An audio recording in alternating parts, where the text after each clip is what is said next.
that's been accelerating over the course of the last week. This is certainly consistent with an epidermal cyst that's gotten inflamed or infected. We're working with Dr. John again today. So Dr. John, why is this happening? Why are these? It's essentially trying to alleviate the pressure that's within the cyst. So the body's desperately trying to get rid of this. So, and is this gonna settle down? Like we saw him for the first time now, could I just put him on an oral antibiotic? Would this go away? I would say no. Yeah, when it's accumulated like this, it'll just never ever go away. So sometimes when it's early, you can try and see if it'll actually work. But at this stage, if you see this, we have to drain this or it just won't go away for him. So the problem with this is, will our anesthetic work as well? It will not. Yeah, how come?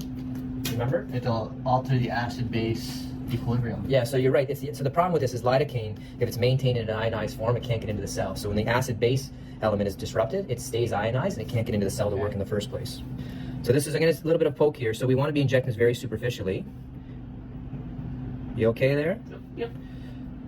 And the reason why we want to be especially superficial is because the main nerves that affect, when we cut into this are going to be superficial. But if we inject this into the actual space, we'll distend a capsule that's already causing him discomfort.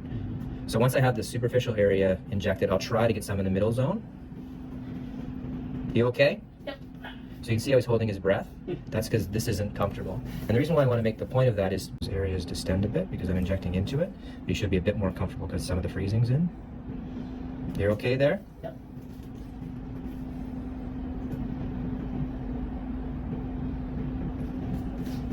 So now we know we're into the cyst itself.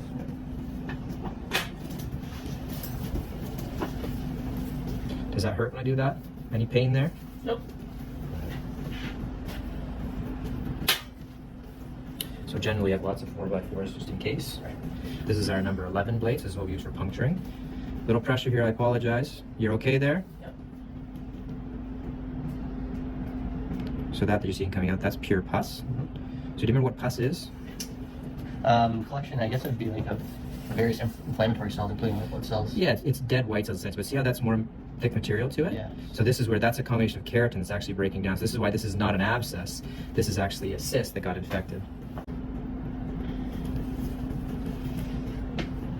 So you can appreciate why we're doing this, how much volume there is here.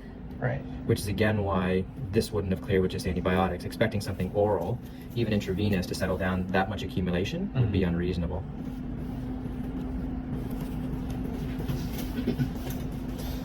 So what we do now is, this is a curette. So we're trying to break down walls because sometimes it's loculated. Now this is what I was telling you before, this will be limited based on how good the anesthesia is because I can't cause him unnecessary harm.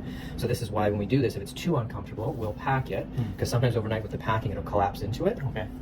Is this too uncomfortable for you? Does that hurt what I'm doing there? Nope.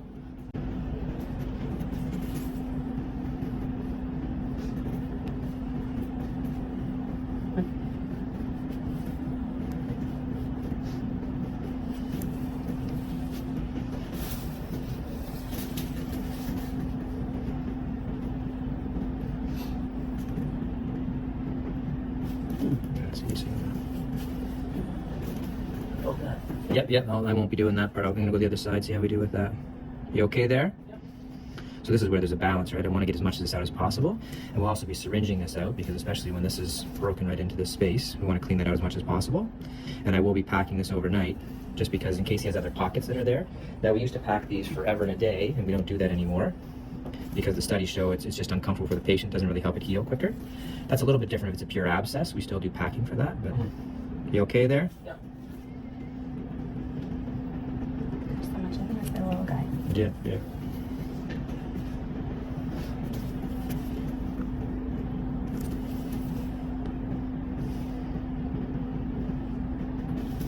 So I'm trying to stay more superficial while I do that, not go deep.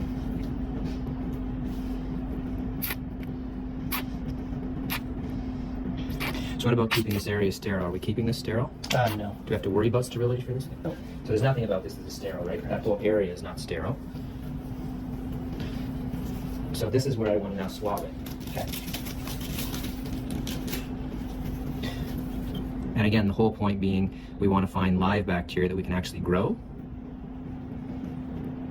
You're okay? Yep.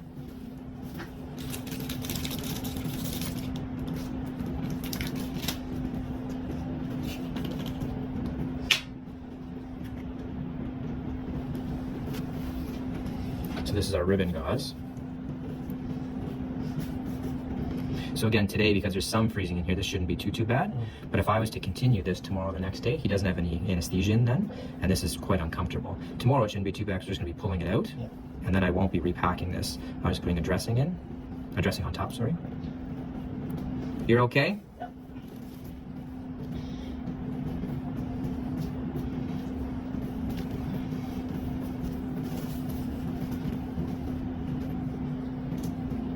And why do I bother checking in with him? Like, it's somewhat uncomfortable. Why should I ask? Should I ask, or should I just be like, oh, I think you should ask, just to make Yeah. sure that he's tolerating the procedure well. yeah, and there's that part of things. Studies will actually show you. This is kind of like the whole issue of erectile dysfunction in males. If you don't ask them, they never tell you. Sure. They'll suffer in silence. The reality is it's very similar. When they look at these sort of procedures, if you don't actually ask the patients, they can sometimes have really high levels of pain and they're just grinning and bearing it. And while this may be a little bit uncomfortable, we want to try to mitigate against that.